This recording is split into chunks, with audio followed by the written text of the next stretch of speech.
Hey everyone, welcome back to another Single Point Maths Academy video.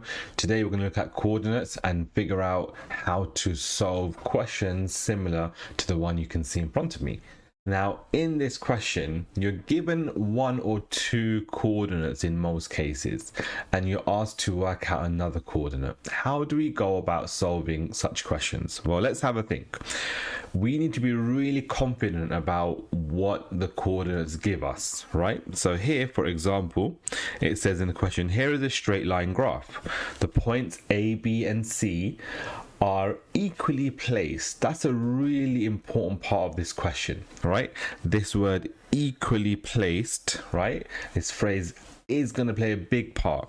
That means that from A to B to C, that distance, though it might not look like it, those distances are equal.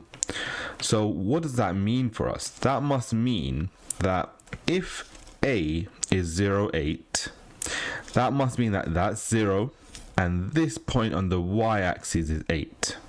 If C is 6, 4, that must mean that this point here, where D is, on the x-axis must be 6, and on the y-axis it must be 4.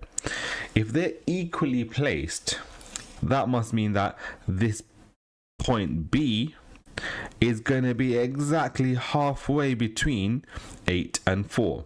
That must mean that this has to be 6, right? Because 4 add 2 is 6 and 6 add 2 is 8. That would make it equally placed. That distance between 6 and 4, if I can show you here, that's going to be 2, because 6 take away 2 is 4, and also 4 add 2 is 6, right? And then here, this distance here, 6 to 8 is also 2. So that's why this key phrase here, equally spaced, is really important. If we didn't know that, then we couldn't make that assumption that B has to be 6 on the y-axis. What about the x-axis? Well, it's going from 0 to 6. So 0 add 6 is 0. 0 add 6 is 6. Divided by 2 is going to be 3, right? I nearly said 0 add 6 is 0. So 0 add 6 is 6. Divided by 2 is 3. So 3 must be exactly halfway between 0 and 6.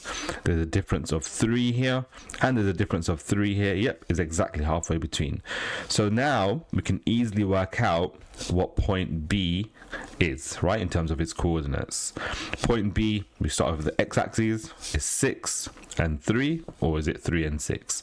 On the x-axis it's 3, and on the y-axis it's 6, and therefore it's going to be 3, 6 as the coordinates.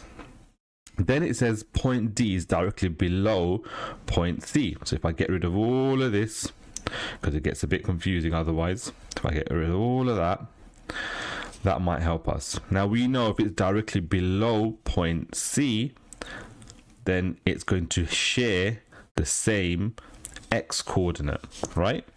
And so this must be 6. We know that if we go across to y, it's 0. So 6, 0 is the actual coordinates for D. Does that make sense? Let us know in the comments if that works for you and if you've understood that.